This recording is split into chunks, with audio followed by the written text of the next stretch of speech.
आज संडे होतं त्याच्यामुळं खूप अशी लेझी आणि लेट मॉर्निंग झाली होती आमची. ह्या पोरांना सकाळी उठल्या लगेचच खेळायचा मूड झाला होता.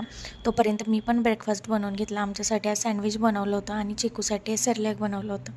ह्या दोघांना पण आंघोळ्या वगैरे घालून घेतल्या, कारण की आज संडे असलं की आम्हाला टपात बसायचं असतं. आधीचं ठरलेलं असतं तो संडेचा दिवस टपात बसायचा. त्याच्यानंतर शेजारच्या दीदी आल्या होत्या, त्यांच्यासोबत मस्त ब्रेकफास्ट एन्जॉय केला आधुनी चिकूने. आणि आज एवढा मस्तीचा मूड झाला होता ना या दोघांचा. ह्यांची मस्ती बघत बघतच मला कामं आवरावी लागली, कारण घरात त्यांना यायचंच नव्हतं अजिबात, फक्त बाहेर खेळायचं होतं. अजिबात घरात नेलं की चिकू तर एवढा रडत होता ना. आणि ह्याचं बघा आता कसं व्लॉगिंग सुरू झाले, त्याने लगेच कॅमेरा उचलला आणि मम्मी जसं काढते ना व्हिडिओ तसं काढायला सुरुवात केली.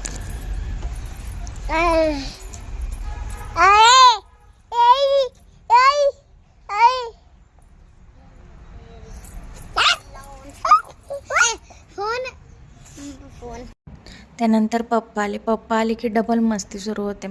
चिकू आणि पप्पा मिळून दादाचे बिचाराचे एवढे हाल करतात ना.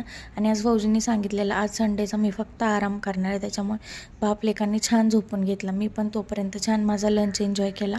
छोले पुरी बनवलेली, कारण आदूची फरमाईश होती आज. त्यानंतर फौजींनी पण त्यांची काही कामं असतील संडेची तिथे उरकली. आत्तूसोबत रात्री आम्ही व्हिडिओ कॉल केला, छान गप्पा मारल्या. आणि हा कागद आणलेला खूप दिवस झाले माझे, आणि ते टाकण्याला मुहूर्त काही सापडत नव्हता. फायनली आज सापडला. छान सगळं सेट वगैरे केला.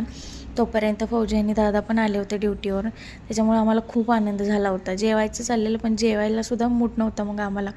आणि पप्पा आले की एवढं मस्ती सुचते का नाही ह्याला खूप. त्या दादाचे बिचारायचे खरंच खूप हाल करतो.